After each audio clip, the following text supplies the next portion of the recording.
So what we really should be doing is praying for these people and helping them and showing them the right path. But instead, too many times we look down on sinners and what they're doing wrong. We look down on people who are just not living right, and they're committing adultery. Y'all are way too young for that. But they're stealing, they're cheating on tests, they're cussing, they're drinking, they're doing whatever. And we, instead of helping them, instead of showing them the right path, we just look down on them and talk bad about them. The Bible says we have all sinned and fell short of the glory of God. So who are we to judge those we think are lower than us? Who are we to look down on somebody and decide what kind of person they are? The Bible says also that we are as filthy rags to the glory of God. But who are we to decide how good other people are? How good other people are? When someone lost, maybe they're from a rough family, they're an outcast of sorts. When they come into TSM, will we accept them? Yes. Too many times people come into TSM or people come into church and we look down on them. We look down on them. We feel like they're not worthy to be here. I read a story about a preacher. He was a new pastor at a church, huge mega church, and he walks in dressed like a homeless man. Nobody ever knew who he was. And when he sat on the front row, they asked him to go to the back because they didn't want to damage their appearance. So they go through this whole worship service so excited about the pastor that they were getting.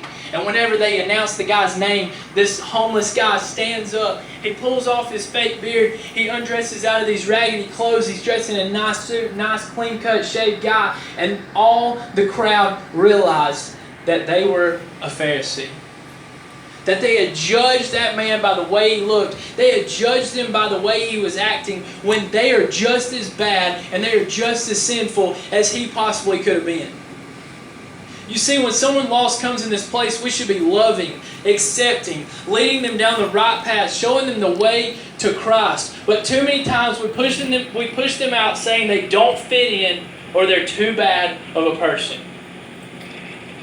No, you're too far gone. You don't fit in here.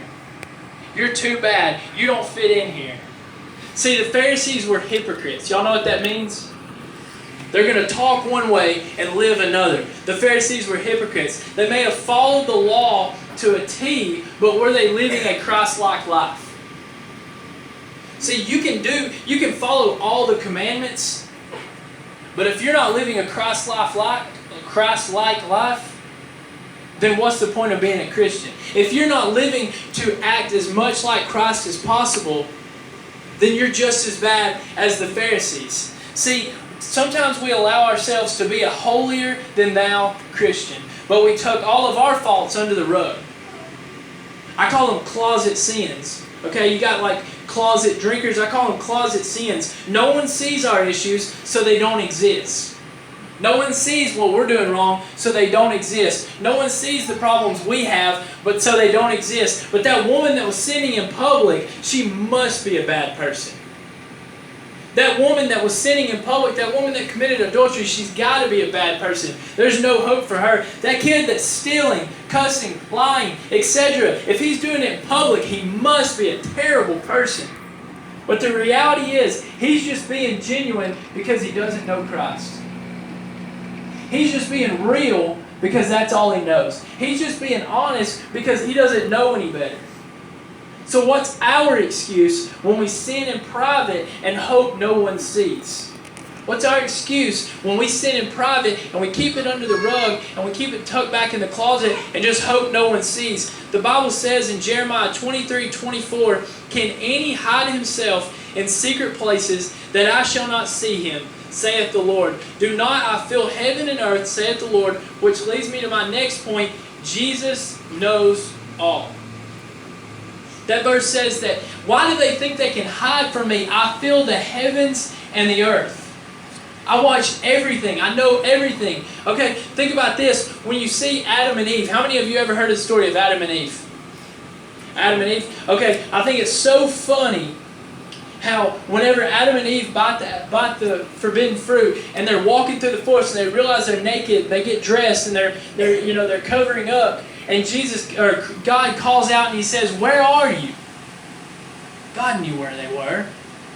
God knew exactly what they had done. They were hiding from God, fearing for their life for what they have done. And the fact is that God knew exactly where they were. God knew exactly what they had done. Jesus says, look at verses 7 through 9.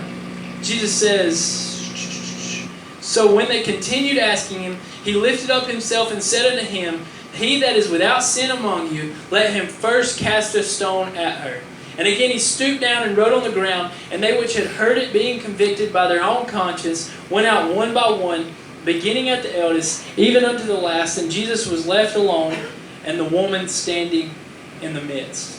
I look at that where He says, "He that is without sin among you, let him first cast a stone at her." Once He speaks, He goes back to writing in the sand. He's writing in the sand. And here's what I feel like He's probably writing. He's down there and He's probably writing each one of the sins the Pharisees have committed. Each one of the little slip-ups that the Pharisees felt like nobody saw. Each one of the little mistakes that they thought nobody saw. He's probably writing them in the sand. They're like, "Oh, snap. This guy knows what he's talking about. This guy knows what he's talking about." He knew every one of them. They had nothing they could hide from Jesus. Nothing they could hide from Jesus. How many of us live this perfect life in the public's eye, but we're hiding our one little sin in our life? We're hiding our one little sin in our life. We're hoping no one sees. We're hoping we got it tucked well.